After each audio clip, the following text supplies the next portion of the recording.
saya dan teman-teman akan mempresentasikan terkait dengan persamaan diferensial yang akan kami gunakan dalam penerapannya pada hukum Torricelli atau aliran air melalui pipa. Sebelum itu, kami akan memperkenalkan diri terlebih dahulu. Di dalam kelompok 3 ini terdapat Dias Raka Setiadi, Yunisha Ainur Sidik, Muhammad Raisan Santosa, Nesra Roswanda Sahdiah, dan Sahira Prince Karyanti. Baik, selanjutnya akan saya jelaskan terkait pendahuluan. Persamaan diferensial merupakan alat matematis yang sangat penting dalam memahami berbagai fenomena fisika yang terjadi dalam kehidupan sehari-hari. Salah satu penerapannya yang nyata adalah pada analisis aliran air di dalam pipa, di mana hukum-hukum dasar fluida atau hukum-hukum yang digunakan pada fluida yang mengalir dalam fisika itu contohnya adalah hukum Torricelli digunakan untuk menggambarkan kecepatan keluarnya air dari suatu wadah melalui lubang.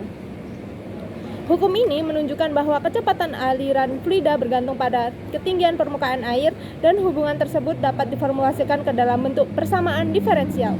Dengan menyusun dan menyelesaikan persamaan ini, kita dapat memprediksikan bagaimana sih permukaan air turun seiring dengan berjalannya waktu.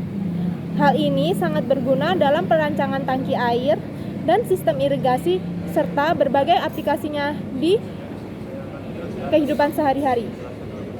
Baik, sebelum masuk dalam hukum Torricelli, saya akan menjelaskan terkait dengan dari mana sih hukum Torricelli itu didapatkan.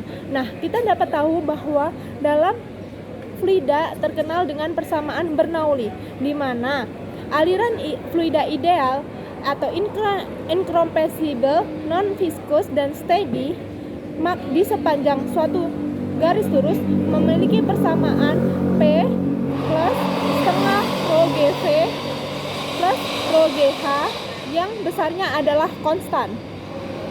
Nah, dalam kasus ini, dalam sebuah tangki yang aliran airnya berlubang, maka P1 atau tekanan yang terjadi pada titik 1 itu adalah sebesar P atmosfer, sehingga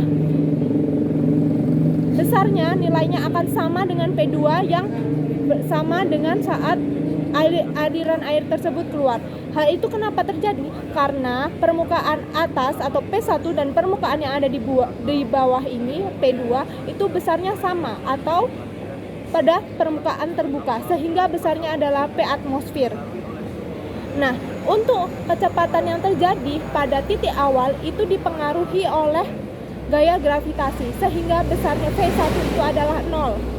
Selanjutnya, pada H2, karena ketinggian tersebut mencapai titik 0, maka besar ketinggian yang terjadi adalah 0. Sehingga dapat kita dapatkan persamaannya, yaitu P atmosfer plus rho GH sama dengan P ATM plus rho GV. Baik, selanjutnya akan dijelaskan dengan teman saya terkait hukum Torricelli yang akan kami gunakan.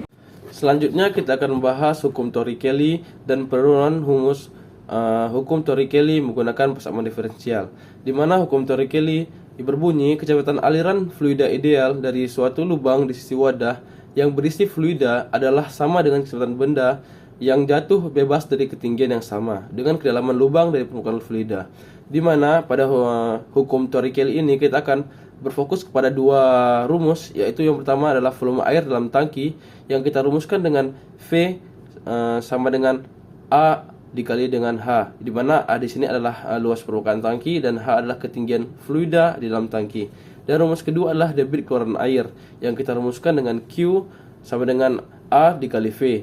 A di sini adalah masih luas permukaan tangki, di mana V di sini yaitu kecepatan fluida pada saat melalui lubang yang kita rumuskan dengan akar 2 dikali G dikali H. G di sini adalah gravitasi. Maka debit keluaran air dapat kita rumuskan menjadi A dikali akar 2G HT atau akar 2 dikali G dikali H. Lanjut, kita akan membahas penurunan persamaan diferensial, di mana pada sebuah tangki karena air keluar maka volume fluida dalam tangki tersebut juga akan berkurang. Maka ini bisa kita rumuskan dengan dV per dt. Kita substitusikan nilai V yaitu volume air sama dengan A dikali H, maka persamaan menjadi D per dt dikali A dikali HT. Maka karena A di sini bersifat konstan, maka bisa kita keluarkan yang menjadi penurunan persamaan diferensialnya, yaitu A dikali dH per dt. Lanjut, air keluar, maka volume ikut menurun. Maka ini akan menjadi nilai negatif atau akan menjadi volume yang berkurang. Maka di sini bisa kita rumuskan atau tulis dengan A dikali dH per dt. Kita substitusikan nilai volume tadi menjadi sama dengan min A dikali akar 2 dikali G dikali H. Maka kita akan misalkan variabel H dan T, yaitu di kedua ruas kita akan kalikan dengan dt dan 1/H. Maka persamaan akan menjadi 1 per akar H dikali dH sama dengan min A dikali min A per A dikali 2 dikali akar 2G dt. Maka di sini kita akan mengintegralkan keduanya, yaitu menjadi integral 1 per akar H dH sama dengan integral dari min A per A dikali akar 2G dt. Setelah kita integralkan, maka akan menjadi 2 akar H sama dengan min A per A dikali 2G dikali T ditambah C. Nah, untuk mencari nilai C di sini, kita akan memisalkan pada kondisi awal, di mana pada saat waktu T sama dengan 0, maka tinggi fluida itu masih seperti semula atau belum ada yang berkurang. Maka bisa kita misalkan di sini H sama dengan H0. Maka persamaan akan menjadi 2 akar H0 sama dengan C. Maka C sama dengan 2 akar H0. Maka kita substitusi nilai C tadi ke dalam persamaan yang awal. Maka akan menjadi persamaan 2 akar HT sama dengan 2 akar H0 dikurang A per A akar 2G dikali dengan T. Maka solusi persamaan tadi akan menjadi HT sama dengan dalam kurung akar H0 dikurang A per 2A dikali akar 2G dikali T, di mana kuadrat. Di mana solusi persamaan ini bukan hanya bisa mencari ketinggian, tetapi kita juga bisa mencari waktu pada waktu untuk fluida mencapai ketinggian sekian dalam tangki dengan kita mensubstitusikan nilai T tersebut. Selanjutnya kita akan beralih ke contoh soal. Melanjutkan presentasi mengenai contoh soal dari hukum Torricelli. Saya melampirkan 2 contoh soal. Untuk contoh soal yang pertama, gambar di samping menunjukkan peristiwa kebocoran pada tangki air. Kecepatan air yang keluar dari lubang adalah, di sini terdapat gambar di mana tangki bocor dengan jarak dari tangki ke luncuran tertinggi terjauh adalah 1 meter. Nilai H1 tidak diketahui, nilai H2 dianggap 0,5 meter. Selanjutnya kita harus cari nilai H1 terlebih dahulu dengan menggunakan persamaan nilai luncuran tertinggi. Nilai X sama dengan 2 akar H1 kali H2. Dengan masukkan nilai 1 meter sama dengan 2 akar H kali 0,5. Lalu dioperasikan, lalu dipindah ruaskan, H sama dengan 1 per 2. Kan sama dengan 0,5 meter. Itu adalah nilai H1-nya. Selanjutnya yang ditanyakan adalah kecepatannya. Jadi kita menggunakan hukum Torricelli, di mana kecepatan sama dengan akar 2GH. Lalu dimasukkan akar 2 kali 9,8 kali 0,5 menggunakan H yang sudah kita cari. Selanjutnya dapat dihasilkan nilai kecepatan sama dengan 3,13 meter per second.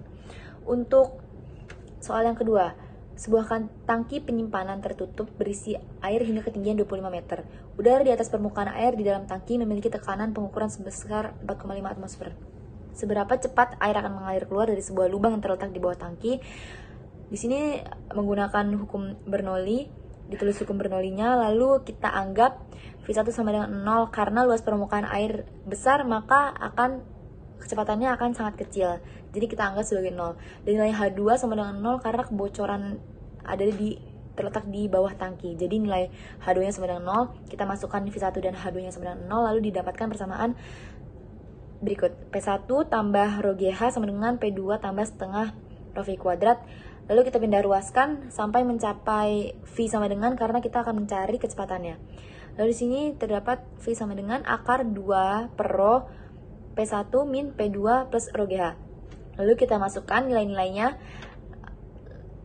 Akar 2 per 1000. 1000 adalah tekanan udara.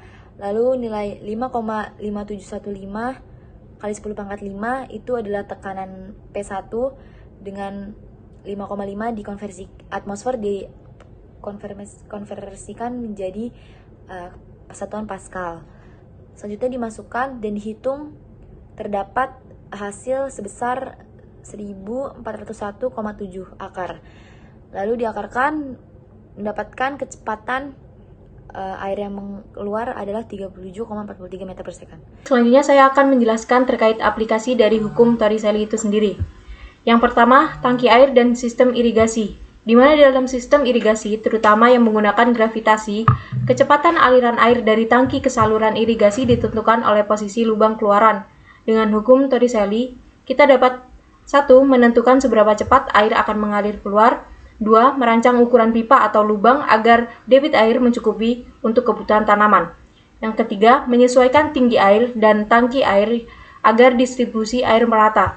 Sebagai contoh, petani dapat mengatur tinggi air dan drum penyimpanan otomatis agar aliran stabil dan tidak terlalu deras yang dapat merusak tanaman muda. Aplikasi yang kedua yaitu perancangan wadah berlubang, misalnya seperti botol air, tangki air, dan galon air. Dalam desain produk seperti botol air, dispenser, atau galon, hukum Torricelli membantu untuk memahami bagaimana kecepatan air berkurang saat volume air di dalam tangki menurun. Yang kedua, menentukan lokasi terbaik untuk menempatkan keran atau lubang dari pembuangan.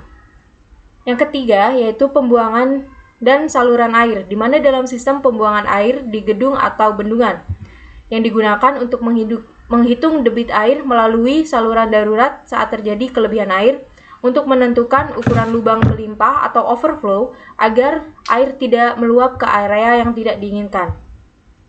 Yang keempat, perancangan alat semprot atau sprayer, di mana alat semprot manual atau otomatis memanfaatkan tekanan fluida dari tangki. Hukum Torricelli sendiri digunakan untuk menentukan ukuran lubang nozzle agar menghasilkan semburan air dengan kecepatan tertentu.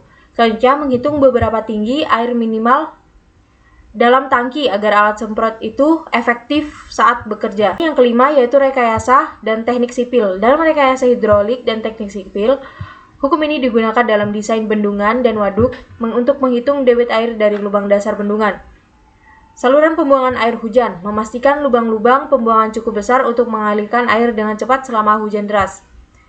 Yang terakhir yaitu percobaan dari laboratorium fisika, di mana hukum Torricelli sering digunakan dalam praktikum fisika untuk memahami konsep dan tekanan fluida serta energi mekanik, di mana hal tersebut digunakan untuk menganalisis hukum kekekalan energi dan membandingkan energi potensial air dan kecepatan keluarnya. Kesimpulan dari semuanya, yang pertama, hukum Torricelli adalah kasus khusus dari aliran fluida dalam pipa.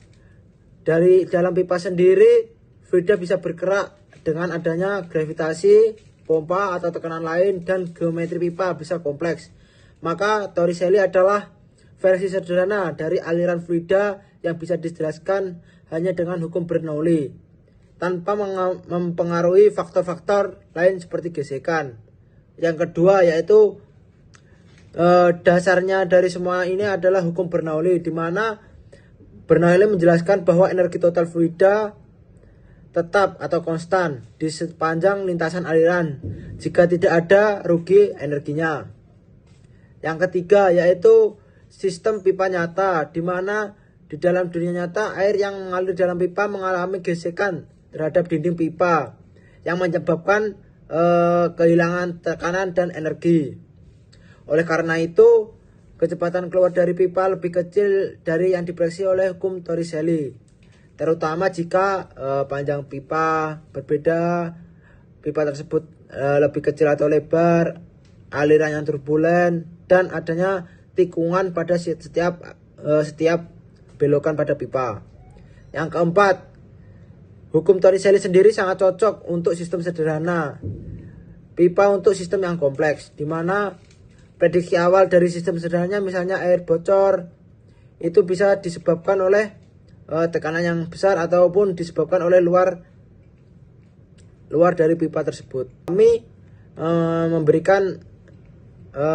memperoleh hal tersebut dari buku Halliday, Resnick, Fundamental of Physics, dan Nonlinear Dynamics and Chaos with Application to Physics, Biology, and Chemistry dari Strogat. Terima kasih.